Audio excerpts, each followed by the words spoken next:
It's time for Wolo and Friends on Sports 56 and 98.5 FM. Presented by Homer Skelton Hyundai. Here is your host, the voice of the Tigers, Dave Woloshin. Welcome in on this Thursday morning. Nice to have you with us. Boston will keep home court advantage. They use teamwork, defense. And J-Mo's and my predictions about the way Game 3 would go were pretty darn well spot on. Carrick Jackson makes Memphis history. He's the new baseball coach. He's going to join us here in less than 10 minutes. And there are two more names. Really, the two biggest, if I can borrow a wrestling term, the two biggest heels on the PGA Tour are leaving. Now, they're not playing this weekend in London, but they will play in Oregon later in the summer in July when the LIV has their second tournament. Say goodbye to Bryson DeChambeau and to Captain America for the Ryder Cup team. That's Patrick Reed. So, two more defections, two more, I'm sure, big money guarantees. And how will Jay Monahan monitor the rest of this? Ooh, it is a sticky situation on the PGA Tour. So nice to have you with us. Let's start with Golden State last night. So we said Curry would have 30. I said Tatum would have 30. He ended up with 26, I believe. He had 9 assists. Close enough. Yeah, close enough. I said Draymond Green would get tossed. He fouled out of the game. Is that fair? Is that good enough? That is an ejection of sorts. You know? Okay. And I said there would be great defense and that they would hold them to under 100 points. It's right at 100, 116 to 100. Is that good enough? It's good enough for me. Okay. And you said it would be the biggest margin. They'd have to get over a 12-point differential, and they got 16, 116, 100. You're spot on with that. Once again, though, the Celtics are terrible in the third quarter. I don't know if that's Steve Kerr with great adjustments. I really do not understand why there is such a disparity in the third quarter. It's now like, what was it yesterday? It was like plus 10 or plus 11. Plus 8 yesterday. Plus 8. 33-25. So now that's plus 43 in the third quarter in 3 games. And they made it a miracle at the end of the third quarter to even make it 8 points at the end. Well, they did. You're right. And, there was something I don't know if I've ever seen in any basketball game in all the time I've been watching. Okay? A 7-point possession. Have you ever seen, seriously, you've watched a lot of basketball in your day, a 7-point possession? Never in my life. It was unbelievable. Well, first of all, when I was a kid, you may not even know about this. You know how you would get to the bonus with 5? They used to give you 2 to make 1. So if you made the first, instead of a 1 and 1, they gave you 2 to make 1. They just ended that rule, and you got 2 shots after the 5th foul in a quarter. In summer basketball in Alabama, when you're in high school, we still use that rule. Is that right? No, and all the team camps all over the state. I didn't think it existed in the NBA anymore until last night. So here's the way it works. Curry hits a 3, and Horford is late in getting to the spot, slides his foot underneath Steph Curry's landing area, and Curry does come down on his foot. I mean, it's a flagrant. There's no doubt, and he makes the point. He makes the bucket, so there's a 3. He immediately knows it's going to be an F1 because he goes 1 with his finger, 2 with his other finger, 3, and then he brings out the 4th finger. So he knew it was going to be 4 points. The rare 4th finger pull out. And little did I know, because it's a 3-point play, they're not giving you 2. They're only giving you 1. So he's got 2 to make 1. First time I've seen 2 to make 1 in like 30 years. I don't know. And then the ball, too, like you said. And the ball, because it's an F1. And then Boston defends incredibly well. And with the shot clock winding down, they get it to Otto Porter, who hits the 3.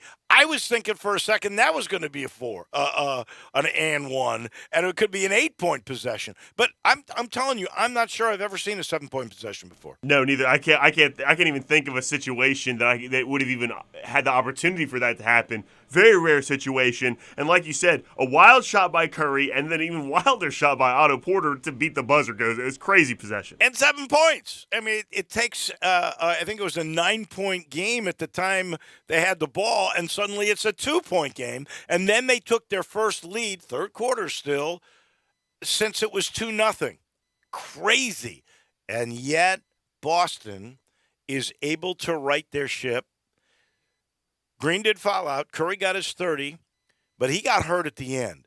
Here's what was cool. Tatum, Brown, and Smart become the first trio in a finals game to have over 20 points, 5 rebounds, and 5 assists. Each of them had at least 24.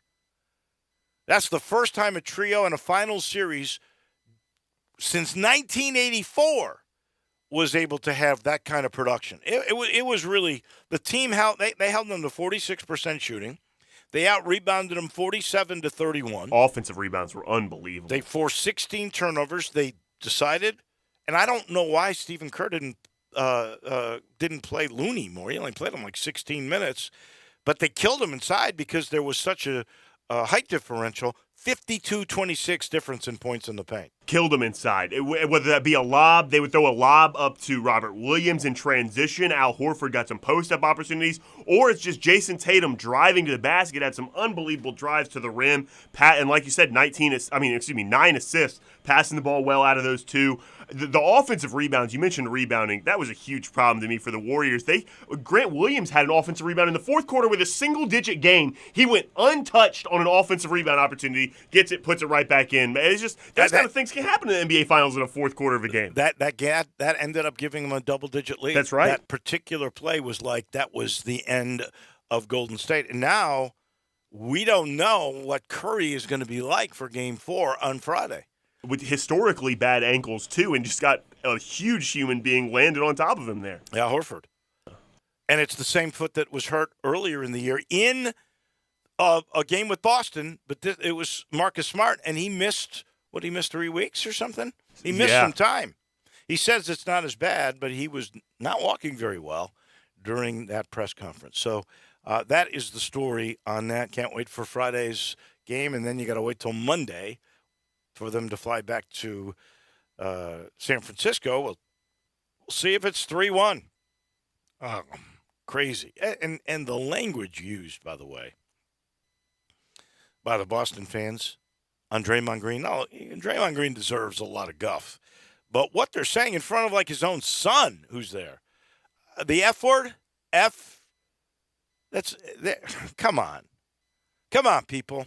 Klay Thompson gave him, he said, good work, Boston, or something like that. He gave him a little sarcastic nudge. Terrible. It was really a scene that you wanted to take in yesterday at the Penny Hardaway Hall of Fame, because inside that little, I guess, assembly hall, dining area, whatever you want to call it, that's to the right of when you enter the Hall of Fame, is where Kerrick Jackson had his press conference. I've been to a lot of press conferences in my life, and, we talk about guys winning the press conference. No one has ever won a press conference any better than Kerrick Jackson did yesterday. He is something. You could understand why the University of Memphis made this hire, and we will talk with the new baseball coach here in a second. I'm sitting in the Family Leisure Studios. Don't forget the vacation at home sale. So if you enjoy spending time with your family, and we've really learned to love each other more since the pandemic, now's the time with really good deals. Play gyms and trampolines, and they got that safety mesh now in those trampolines. They're good for everybody, and your kids will be the stars of the neighborhood. $500 off. Hot tubs in stock, ready to go. $1,000 off when picked up.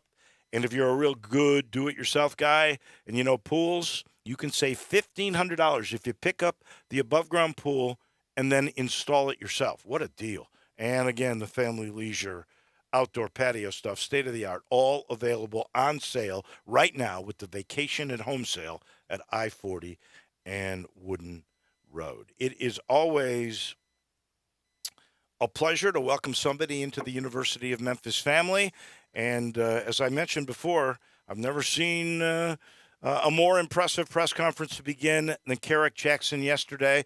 I was stunned, to be honest, to learn that outside the HBCUs, Carrick becomes only the third black coach in college baseball. That was stunning to me, and it was emotional, Coach Jackson, for you.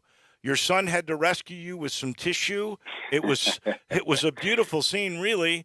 I understand the emotion, but talk about what this historic thing means, especially in this city with 65% black population.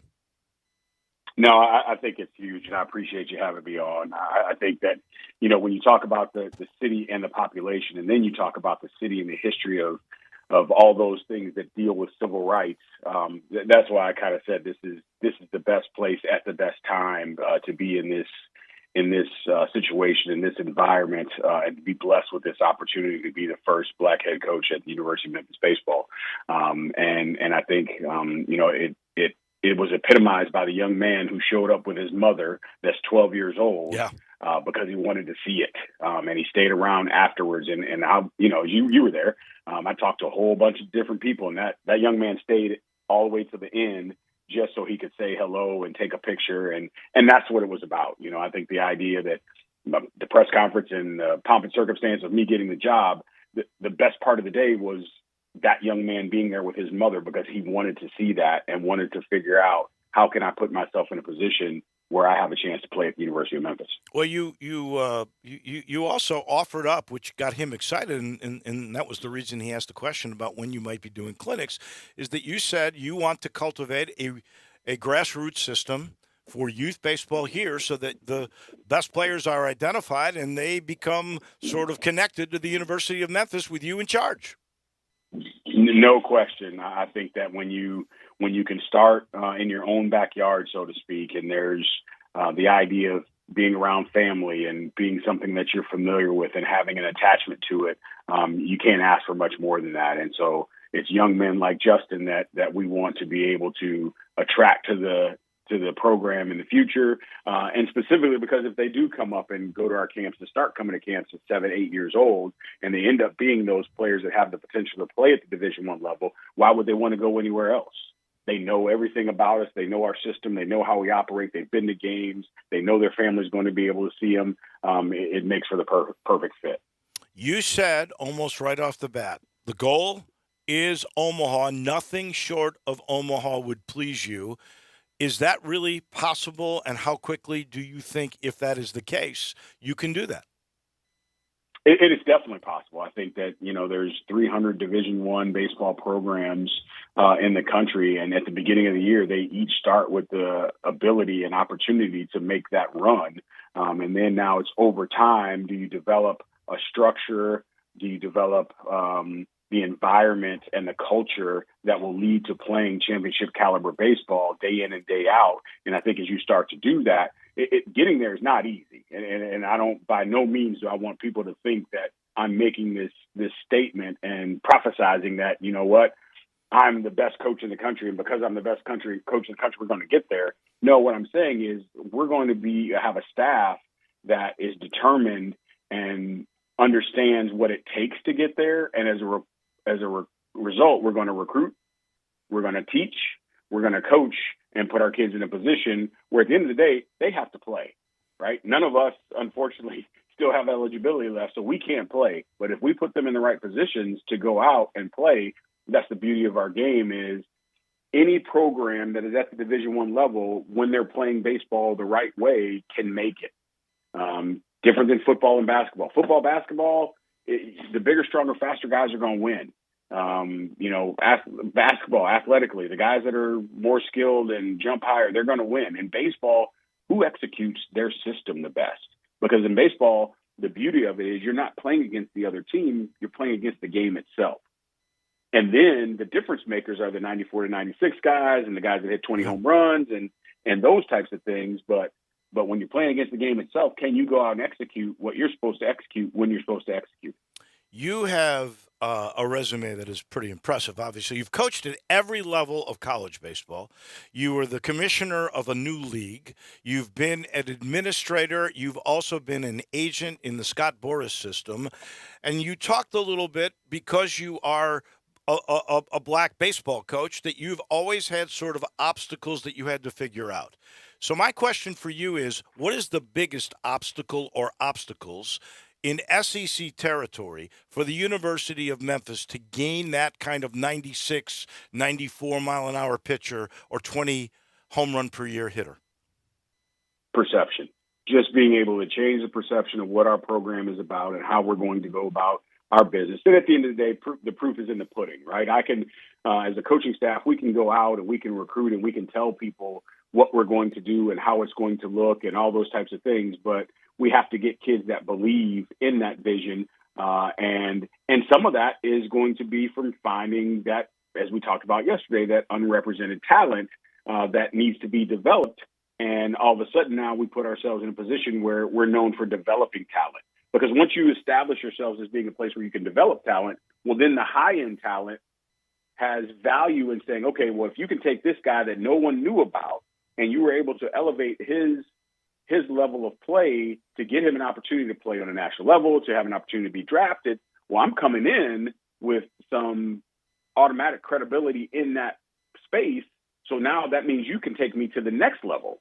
And that's the difference, right? It's having those kids understand that they can come here, they will develop as people, they will develop as players. I'm a firm believer in God has put a certain level of ability in all of us.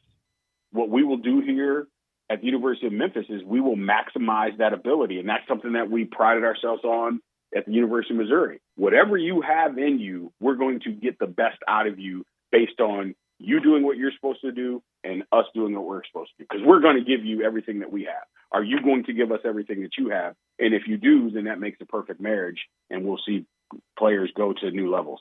So while you navigate the obstacles, as we've just mentioned, there are positives. And I know you were excited about getting this job. You thought it was the right person at the right time. You are getting some facility upgrades. What are the big positives that drew you to this gig? I think just when you start with the area and just know the quality of high school baseball talent in this area, and for all practical purposes, we're considered to be in that southeastern region, and so baseball is important in this area, and that's a big thing as well. And again, through my time of coming through Memphis and recruiting and scouting and doing all those kind of things, as I said yesterday, I believe that the people from the area that are baseball players would love to stay here if given the right opportunity and situation. And I think that we're going to be able to create that to where now we're going to say, why go someplace else when we're winning on a high level, when we're consistently in regionals and putting ourselves in a position to go to Omaha? Why would you go someplace else? And I think there's a lot of those kids that will say, you're right, I'm not going anyplace else. This is the place for me, because it is important for my family to see me play. It is important for me to play for my hometown team. And so I think once we start to instill a new sense of pride about Memphis baseball, then this will be a desirable place for the kids that are in our area. You can't do all this by yourself. Have you got any ideas on what your staff's going to look like? Yeah, we're going through that process, and we're probably going to make some announcements and introduce those guys here within the next few days to the beginning of next week. And we're putting, as I told the team, my goal wasn't to go out and find the best in the country at what they do. My goal was to find the best in the country at what they do that are the right fit with what I want our staff to be like. And there has to be a synergy in our staff. Our players have to see that synergy, and they have to know as coaches we're all on the same page. And so my goal wasn't to, okay, whoever's the best pitching coach in the country, let me go get the best pitching coach and let him do his job, even though he doesn't fit philosophy. I'm getting the best pitching coach that fits what it is that our staff is going to be about. I'm getting the best recruiting and hitting guy that fits what our staff is going to be about. And then in turn, that will put us in a great position because, again, I believe once the players look and see wow, look at the synergy in the coaching staff. Now the message that we send to them about being selfless, playing for each other, being good teammates, playing for the name on the front and not on the back, now that holds a lot more weight and is valid to them, as opposed to they see separation and, hey, the pitching guy is going over here and doing his own thing, and the hitting guy's doing his own thing, and me as the head coach, I'm doing my own thing. That doesn't work. And then now you just have to get really, really talented players and hope that they can overcome the lack of that family type atmosphere. And for me, the family type atmosphere is too important to sacrifice.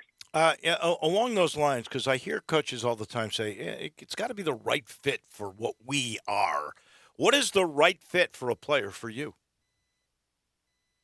The right fit for a player for me is we want athleticism. We want players that are coachable.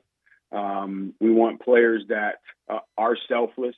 We want players that have a high baseball IQ, and we want players that are tough. We're growing up. These kids are growing up in a atmosphere where if it doesn't go well, it's always somebody else's fault. And I want kids that understand and accept accountability and responsibility for their actions. And at the end of the day, I just need to get it fixed. It's not because you didn't do this, or it's not because you didn't do this. I didn't do what I was supposed to do, so I need to get that fixed. And I think once you can get kids that have that mindset or have the ability to develop that mindset, then once you put them out on the field and they start doing their things, it's all over but the shouting at that point. I don't know how much time you spent with the current team, how many meetings you might have had. Do you have any idea in this transfer portal era how many of those guys will stick around and give you a chance? We've lost a couple, and I think for the most part, the guys that are getting in have gotten in, and we're good with where we're at. But we'll see. And as I told them, I understand. I get it. I didn't recruit them, so they didn't agree to come here and play for me. A couple of the kids, I said, hey, let's go through the recruiting process again then. Because what you do know is you do know about the school, you know about your teammates, you know about the facilities, you know about the conference, you know about the city, you know where you live. The only unknown is myself and the rest of our coaching staff. So if you're going to jump in the portal and go out there and test the waters, why not test the waters with some things that you have that are already knowns as opposed to testing the water with a bunch of unknowns? But I respected their decision, specifically those young men who actually came to me and told me they were going in the portal before I found out from our compliance people. That to me says a lot about who they are as individuals. And I respect that and told them, hey, if there's anything I can do to help you, don't hesitate to let me know. You also said something yesterday when that question was sort of broached that stuck with me and maybe tells me something about you, which was any guy that does stay, he's my guy. It's not like I didn't recruit him. If he stays and he wears the Memphis uniform, he's my guy. I don't think all coaches do that. That told me something. No, for sure. I think that when you have that transition, there's that anxiety of the players of what's going to happen. And as I told them, and I'll hold to it, you won't hear me go out in the media talking about, oh, well, next year when we get our guys in here. Nope. Our job is to coach the players that we have here, that when we go into the spring semester and start that spring season, those 35 to 38 players that are on our roster, those are our guys, and we're going to go out there and do everything we can to win with them. And so I think when players understand that, then now it's up to them. Hey, here are the new type of environment that we're going to create. Here's the new culture. Now they get to decide whether or not that culture is for them. They get to say, oh, you know what, I like that, or nope, I don't like that. Because the one thing about college athletics, it's voluntary. Nobody's making you play football, basketball, baseball. Nobody's making you be here. So if you were here, then embrace what we're about and let's get after it. If you don't like what we're about, again, you can opt out. Nobody's making you stay. And so I think that's for the kids that will be staying. That's what they'll have the opportunity to see is, do I like how he's going about his business, what the program is going to be like, what this atmosphere is just conducive for me to be successful? And if it is, let's go. If it's not, don't, whine and complain about it. Just go someplace else. Coach, there's a bunch of folks that are hungry for baseball. I've been here since '81. Very few years has Memphis baseball been relevant, and I really hope that you get it to the point where we see like the crowds at East Carolina, the crowds in Oxford, the crowds in Fayetteville, the crowds in Knoxville. If you can get that kind of thing going, it would really be a blessing for the city. Yes, sir. That is the plan. Thank you, Coach. We appreciate your time today. And, again, best of luck. Thank you very much. That is Carrick Jackson. He is the new head baseball coach at the University of Memphis. And you listen to him. He's a kind of a guy, there's no question about it, you would want to play for him. And our title sponsor for this hour of the program, you know by now, it's Homer Skelton Hyundai in Olive Branch. I'm going back again this week because I want to learn more. I want to learn more about what's going to go on with new cars and how long the shortage is going to be. But rest assured, when you're talking about the folks at Homer Skelton Hyundai, in particular the crew that Chris True has become the leader for, you know they're going to take care of you. They have this philosophy. Chris says it right out. You'll never pay more than sticker price, not on any new car at Homer Skelton Hyundai. Other dealerships, they understand the laws of supply and demand. We all know there's a shortage of cars. Some people pay a lot more than sticker price in this day and age. That doesn't happen. That's why there's so much repeat business at Homer Skelton Hyundai. And this portion of the show is brought to you by Poppy's Pills, the Pilsner from Grind City Brewing. The Pilsner that I think everybody, when they get off a hot golf course or mowing their lawn or working on their swimming pool, whatever it may be, they love to be refreshed, and that's what you will from Poppy's Pills, what the doctor ordered, that Pilsner from Grind City that's light, crisp, and I love to say it, refreshing. My kids like to say ultra crushable or built for speed. Whatever it may be, it's made right here in Memphis. You can get it in 6-packs or 15-packs at any of your favorite spirit shops. And again, it's best enjoyed ice cold. It will refresh you. It is terrific. And again, it's Memphis made. Poppy's Pills from Grind City, the Pilsner that everybody is crazy about. Back in just 1 minute, we'll talk some NFL football, maybe what happens in the summer. We'll have to get our friend Russell Copeland's take on Boston and Golden State, too, because he loves basketball. Russell Copeland is next. Broadcasting from the Family Leisure Studio, we are Sports 56 and 98.5 FM. Is your wife asking you to stop eating junk food? Well, we have you covered at Humdinger's. It's quick and it's healthy, and most important, it tastes amazing. With many choices from salmon salad to rainbow trout and grilled asparagus. Come visit us for lunch at Humdinger's, 6300 Poplar Avenue.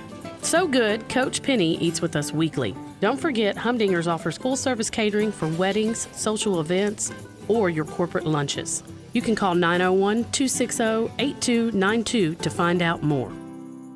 Susan, I'm sorry I'm late. Traffic is terrible. It sure is. But on top of that, gas prices have been skyrocketing. I can't believe how expensive gas has gotten recently. Prices at the pump are up, but I never pay full price for gas anymore. I just use the free Upside app that pays you cash back for every gallon of gas you buy. Wait a minute. Are you saying you actually get paid cash when you buy gas with the Upside app? Yes, I get real cash back every time I buy gas. And does that actually add up to anything? I've made around $200. Wow, that's serious extra cash. I'm downloading the free Upside app now. Download the free Upside app now to earn real cash back every time you buy gas. Use promo code EARN for a $5 bonus on your first tank. That's promo code EARN. You can cash out anytime right to your bank account, to PayPal, or an e-gift card for Amazon and other brands. Just download the free Upside app and use promo code EARN for a $5 bonus on your first tank. That's code EARN for a $5 bonus.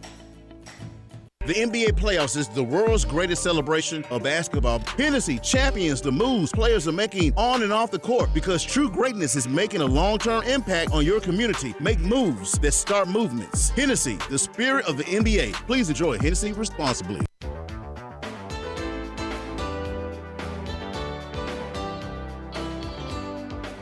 Now back to Wolo and Friends on Sports 56 and 98.5 FM, presented by Homer Skelton Hyundai. Here once again is the voice of the Tigers, Dave Woloshin.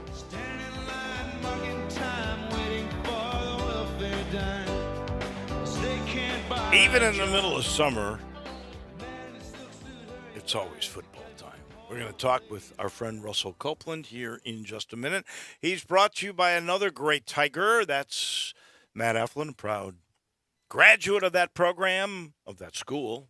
And, you know, he's a team guy, too. He's got the Eflin Insurance team, and the way they do business is a little different than most of the insurance companies. They collaborate. They get to know you and pick out the right protection for you. If you're looking for the right home program, auto program, he's going to sit down, get to know you, your family, what's important to you, what your budget is, and then he matches all of those needs with the perfect protection. He does the same thing with life insurance. And if you've got a company, you need commercial insurance, and it's a small to mid-sized business, they are specialists there. They'll forecast out with you exactly what your future looks like. What's the most important asset you need to protect? What is that budget again? What have you got? And then he figures out the perfect protection. All you got to do is call 386-4777. That's GUR. He put that number in there because he's a big Tiger guy. Collaborate. That's the way you do insurance with the Eflin Insurance team. So Russell Copeland joins us now, and we're seeing some mega deals, particularly with the Rams. Cup got a guaranteed deal. I think it's $70 million from a wide receiver. That's guaranteed $80 million total. Boy, I bet you wish you were around for those kinds of deals, Russell Copeland. And then Aaron Donald, who is the premier pass rusher in the NFL, maybe the best defensive player in the NFL. You can make that case. He got quarterback money with guarantees. Holy smokes, what's going on? I think, Dave, when you look at both of these players, I think both of them got quarterback money. When you look at what Aaron Donald was able to do, $95 million restructured, I think that was $40 million more than what he was going to earn in the last contract. And Cooper Kupp, I think when you look at it from a statistics standpoint, he definitely earned the contract. Last year having the most receptions, having the most touchdowns, and having the most yardage. But I have to look at Les Snead. What Les Snead, the general manager, has been able to do for the LA Rams over, the past 6 or 7 years is the reason why the Rams were able to get to 2 Super Bowls in the past 5 years. And I think it's now the blueprint. I think the New England Patriots had the blueprint before. They would be able to acquire free agents.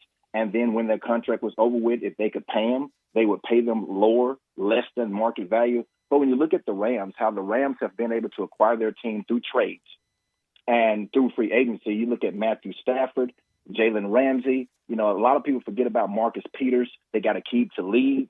When they went to the Super Bowl, I think in 2018, Brandon Cooks was there. Then you get Odell Beckham Jr. Then you get Von Miller. You also acquired Leonard Floyd, Dante Fowler, and you got running back Sony Michel. So what they've been able to do has been mind-boggling, but it definitely has been a blueprint for them to win now and to be able to get the players that they need. But not only are they getting the players, they're getting players that fit into their system, to their program. You can go out and get other players with big names, but they have to gel. They have to come together. I think about the Washington Redskins back when they got Deion Sanders, they got Bruce Smith, Andre Reed, players such as that. They could not win. They could not gel together. Also, when you look at the Philadelphia Eagles, they had the dream team. So not only are they getting players, but they're getting players that fit into their system, to their program, and they're winning.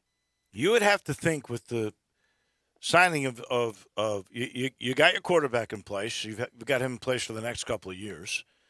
Now you got your number one receiver. You got the best pass rusher, maybe the best defensive player in the league. You got to figure the Rams are going to be incredibly competitive and Super Bowl favorites probably for the next 2 or 3 years.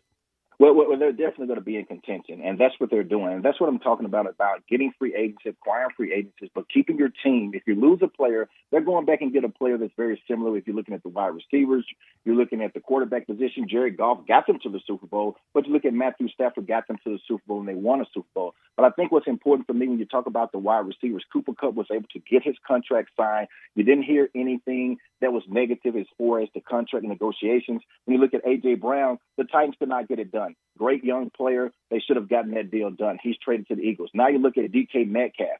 He needs a contract. The Seattle Seahawks are not paying him at this point in time. Tyreek Hill, we know the numbers that he has done with the Chiefs. They were not able to get a deal done. He's traded to the Dolphins. Now Deebo Samuels. Deebo Samuels does everything for the 49ers. He's not able to get a deal done at this time. And Devontae Adams has put up incredible numbers for the Packers. They could not get a deal done, and he was traded to the Raiders. So that's what I'm talking about as far as free agency, acquiring your players. And once these players do the work that's needed, they're paying these players to be able to stay and be able to compete for Super Bowl. All right, let me switch to college football because I don't think it's quite as relevant in the NFL.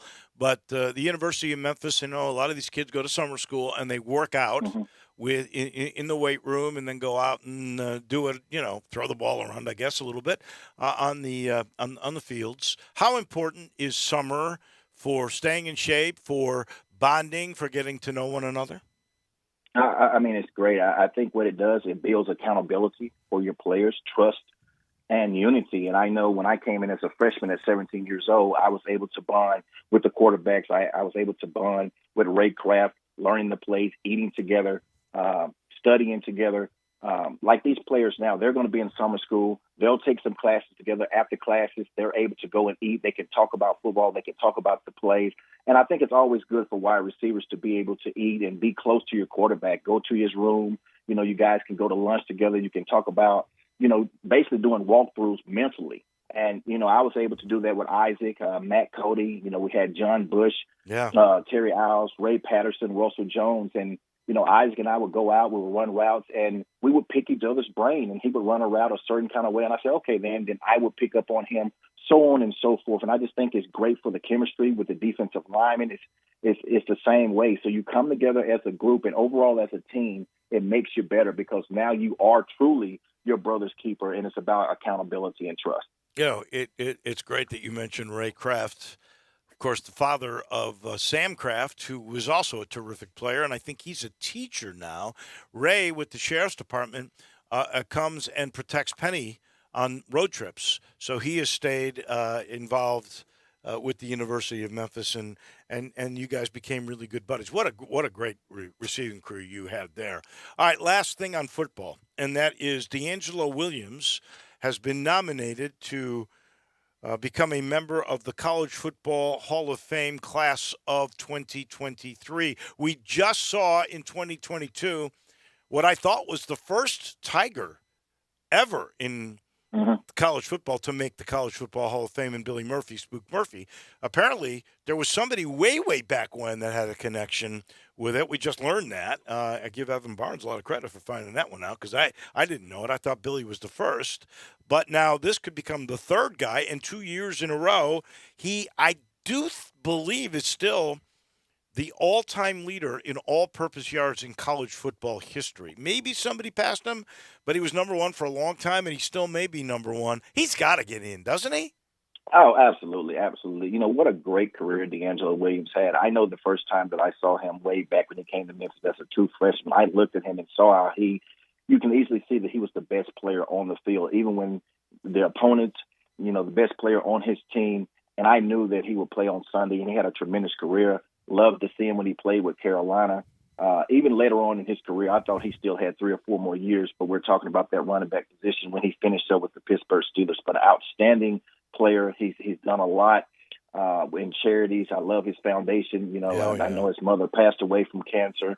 So he does a lot of great things in the community. I know he's done some things in Carolina. I think he's done a lot of things here in Memphis, but an outstanding man on and off the field. So I definitely think he gets in. He's one of the best, when you look at players and running backs, and there's been a lot of great players that come to the University of Memphis. But when you think about great players and you remember when he played the game, anytime he touched the ball, he had a threat to go the distance. And his name is definitely, right there near the top of probably the best players that have come through the University of Memphis State Tiger program. I can't, Harry Shue, who was an All-Pro in the NFL and was an All-American at Memphis. You'd have to put him up there. Guys like Tim Harris, I think of him. Great careers in the NFL. Really outstanding at the University of Memphis. But I think, right there is D'Angelo's probably the greatest of all time. I mean, if we had to pick one guy, wouldn't that be it? Wouldn't it be D'Angelo? When you look at as a Tiger, yes. We're not just talking about the Tigers and going to the pros. When you look at a Tiger, I think he's right there at the top. Isaac Bruce, of course, is a Hall of Famer. Yeah, for sure. But when you look at great Tiger players, NFL, and college, Isaac Bruce is definitely, at the top. But when you look at just strictly college players for the Tigers, I think D'Angelo is right there with number one. Well, he's got to get into the College Football Hall of Fame. That's just an incredible story. Last thing, real quick, 1 minute is all you got. Is it over? Are the Celtics going to knock off the Warriors? We talked about it last week. I said 7 games. I do think the Warriors will come back and win in Boston. But I think ultimately it goes to 7 games. I think Boston will go on the road and steal one and be able to bring it back to Boston. I think it goes 7, but I picked the Boston Celtics. But what a great game that they played last night at home. I think they controlled that game on both ends of the floor last night, and it shows that defense does win championships. No doubt. And they have definitely playing great defense. No question about it. We'll see what Steve Kerr does with his adjustments. As always, we appreciate the conversation, and we'll do it again next week. Thank you, Dave. That is our friend. That is Russell Copeland on the National Football League and more. And he's brought to you by Conway. Is your air conditioning system ready for the heat that's coming? It's supposed to be 90 every day next week with high humidity. Welcome to Memphis. San Diego's leaving us. We got Memphis back again. Oh, yeah. I know that my particular system is ready for the summer. You know why? Because I took advantage of the Super Tune-Up Special from Conway, and I do it every year. I'm part of the Comfort Club, so I get one in the winter, one in the summer. For $69, you get a Freon leak check, you get a 16-point Energy Saver Super Tune-Up, and they're going to go and make sure your system outside where the fan is, it gets coated with a Teflon paint to protect it, and it gets cleaned out. All for $69. Your system lasts longer, and your MLGW bills go down. So what are you waiting for? Just make the call, 384-3511. Call Conway, the Mid-South's premier heating, cooling, plumbing, and electric service company. Back in just a minute to Baton Rouge we go. We're going to talk some SEC scheduling with our friend and historian, Ron Higgins. He's next. Be sure to follow us at Sports56 WHBQ on Twitter, Facebook, Instagram, and YouTube to watch live video of our shows, stay up to date with station events, and have chances to win prizes. Don't miss out on anything that's going on. Follow us at Sports56 WHBQ. Brian Elder's Roofing Solutions. If you have damage to your home and have your insurance carrier involved, you need a great contractor. You also need a team that has seen claims of all shapes and sizes, residential or commercial. After our inspection, we'll share our findings and give you our professional opinion. Some people say you get what you pay for. However, our opinion is free. Trust the name you can depend on, like the tens of thousands of families Brian and I have served over the past 20 years here in the Mid-South. Brian Elder Roofing. We'll measure your roof from outer space and share our team's experience for your property and claim. Repaired roofs, replacement roofs, big roofs, tiny roofs, insurance roofs, flat roofs, TPO roofs, asphalt roofs, tile roofs, slate roofs, metal roofs. If your roof needs some love, call me. 901-867-0303 for Brian Elder Roofing and Contracting. Call 867-0303. Brian Elder's Roofing Solutions. Hi, folks. Good news for bargain hunters and bandits from the Chevy Sheriff in Collierville. Sunrise Chevy has over 500 Chevys and used cars in stock just in time for the Sunrise Low Price Rodeo. Credit not so hot? It's okay. Sunrise specializes in secondary financing and wants to get you financed. Need a good body shop? Bring it to Sunrise. We work on all makes and models. Remember, you can bring your Chevy to Sunrise for repairs or service no matter where you bought it. Buy American and buy from Sunrise. Find new roads to sunrisememphis.com. 385 in Houston, Levy, and Collierville. Chevy's costless at Sunrise, partner.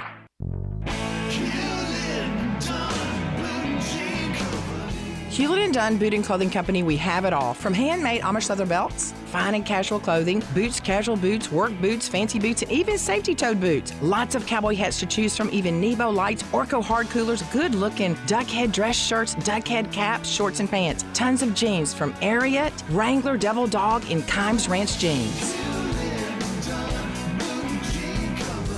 At Hewlett & Dunn, we have a great selection of Old South t-shirts and caps. Fine clothing from dress to casual to Sunday best. Enjoy choosing from UFO's orthopedic-approved shoes. Hewlett & Dunn Boot and Clothing Company. Boots of every size, every color, every skin. Great quality Western, work, and safety toe boots. Hewlett & Dunn Boots and Clothing Company. 111 North Center Street, Collierville. Hewlett & Dunn.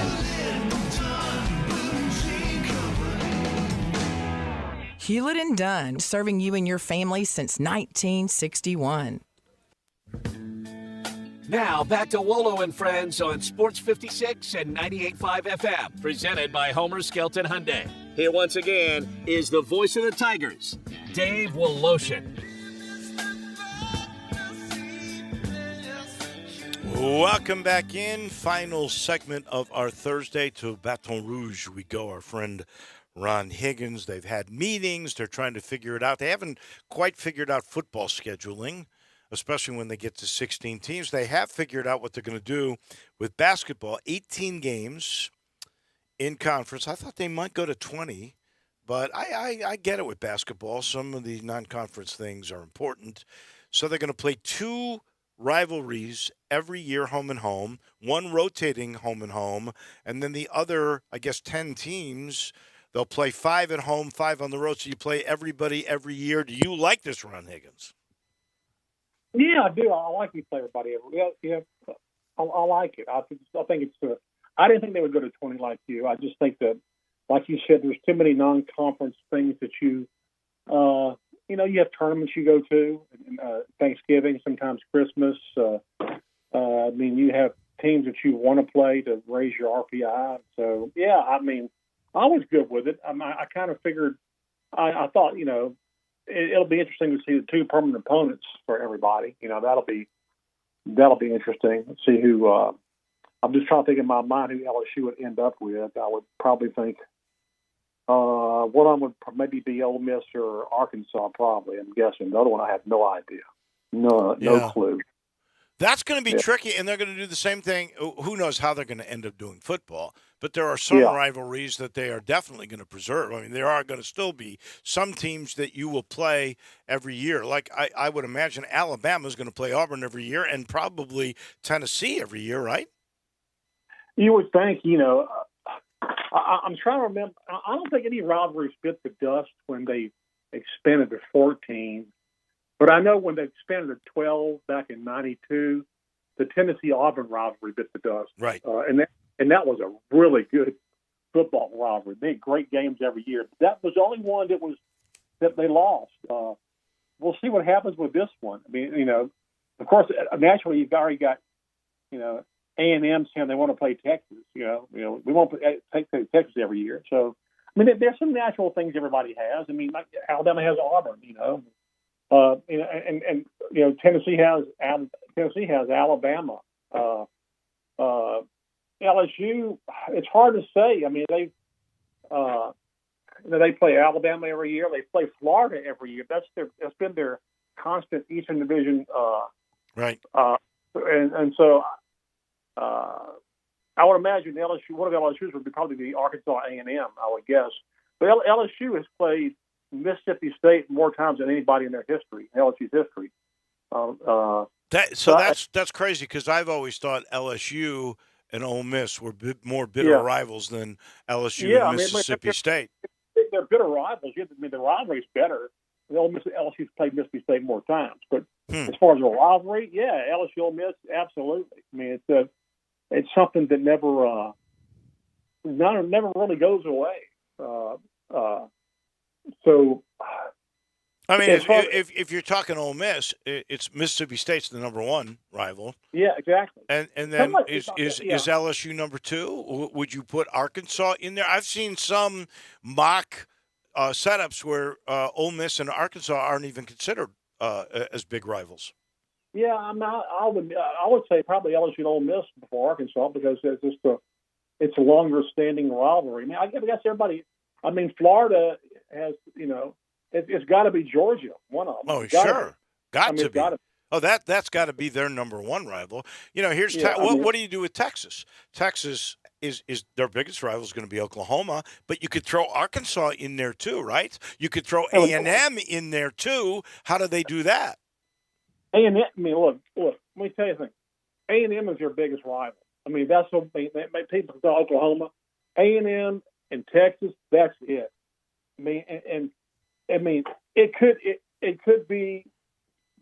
I don't think it becomes as nasty year round as Auburn, Alabama, but it has the potential to be because the reason A&M left the SEC, the Big 12 was because of Texas. They got tired of Texas, having the most power and all kind of votes and TV and their own network. A&M got tired of it. That's why they left the Big 12. So I'm sure they both like to play each other. Of course, Jimbo said he likes their plan, but of course, Jimbo's he's on a roll right now. So Right. How do you think they'll do it? Will they do it with 2 8-team divisions? Will they go 4 quads to get to 16?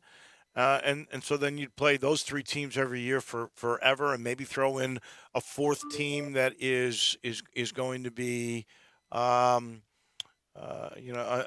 another rival that you play on a yearly basis, and somehow try to rotate so that you at least play everybody every 3 or 4 years.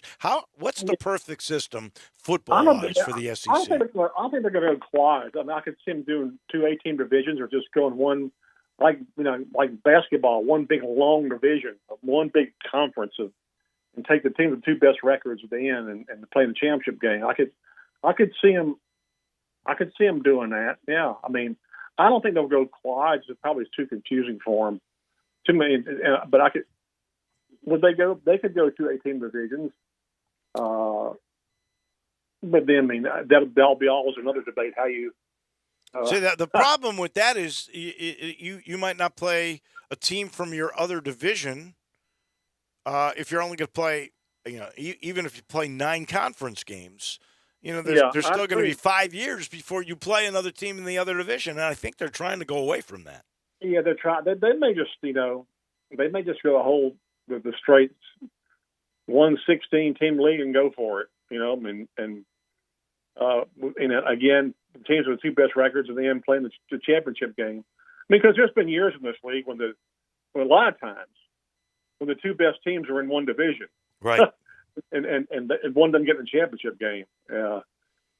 So that might be a way out of it. And the argument is we want the 2 best teams in the championship game. So, but it'll be. It'll end up being 9 games. If it's not, I'll be stunned. I just think there's too much push for that. I don't know how you can expand the league by 2 teams and not have 9 games. I'm with you, and I don't see how TV wouldn't want it, because instead of let me think of a good one here. Instead of Alabama and Middle Tennessee State, let's just say, right, to be better politically here. Wouldn't they rather see a conference game, even if it's Vandy? Yeah. Exactly. So I just think people would rather see the SEC on SEC as much as they can. And I think with 16 teams, you have no excuse, none, especially the caliber of the teams you're adding. I'm just, when I think of Texas, Oklahoma, I start thinking of like every sport now, and how the SEC will get even better with these teams and basketball and baseball. Softball, those teams are in the national championship game, right? I know it. It's crazy. It's going to be all SEC. Well, look at baseball. Yeah. 9 teams made the tournament. Yeah. 5 teams are still in the Super Regionals. Yeah. It's By the way, are they shocked? Are they stunned? Are they in mourning in Baton Rouge over Southern Miss coming from the losers bracket to knock off LSU? No, LSU had no pitching. LSU was on fumes all year. LSU had no starting pitching. It was amazing. LSU got as far as they did with no starting pitching whatsoever, none. And when Southern Miss won that game, LSU tipped their cap. So y'all they had better pitching coming in. They proved it. They got to go get better pitching. So if LSU could survive the major league draft and not have most of their draft class drafted by the major leagues, they're going to have a hell of a team next year, because they got most of their best people coming back, and they got right now on paper the number 1 recruiting class in the nation. So without everybody getting stolen. So we'll see what happens. What is your sense? Last thing for our SEC historian Ron Higgins, what do you think happens with Southern Miss and Hattiesburg and Ole Miss besides huge crowds? Because it's going to be big time. I just think this is Ole Miss's time. I think they've got some great hitters. Elko's unreal, but they got some great hitters. I know Southern Miss's pitching is fabulous. I just think Ole Miss is a better team. Look, Ole Miss beat LSU. Everybody's saying, well, if LSU beats Southern Miss, they'll get to play Ole Miss in Baton Rouge. Hey, folks, Ole Miss swept LSU in Baton Rouge this year, by the way. Well, people forget Ole Miss at one time was number one in the country. It didn't last long, but they were number one in the country. I mean, 2 weeks through the SEC season, they wanted to fire Mike Bianco. I know. Every fan. And I guess he saved his job now, that's for sure. You got to let stuff play out. The season's crazy in SEC. You got to let it play out. I mean, you can turn it and get hot, I like to see the Rebels come through in this one. Nothing against Southern Miss. Like I said, they were the better team than LSU. There was no doubt about that. I know you're going to be off next week on another one of your adventures on the high seas. Best of luck there, and we'll talk to you in a couple of weeks. All right, Waldo. Take care. Thank you. That is our friend Ron Higgins, our SEC historian. He's brought to you by Memphis City Golf. So we found out yesterday from Mickey Barker. Mark that down. What is it, June? I think he said 24th or 25th. They're going to open up Overton Park. Can't wait to see what that is like. I got a reminder. I always talk about how golf should be a great amenity in a great city, and we are a great city, and they understand that. That's why they're investing so much in Memphis golf. Over the next few years, it'll be an all-new Pine Hill. It'll be an all-new Audubon. I mean, it's terrific. You can't beat Galloway as it is right now, and we're about to see the all-new Overton Park. The Overton Park Junior Tournament is coming back in full force. It is going to be fantastic. But a reminder, if you are a youth golfer and you're going to walk, you play for free. That's the way it should be. It is terrific to grow the game. We love Memphis City Golf. We thank the new baseball coach, Carrick Jackson, Russell Copeland, and Ron Higgins. Johnny Radio is next. Have a great day, everyone. I know the sweetest thing in Memphis, and I know it's been around for 120 years.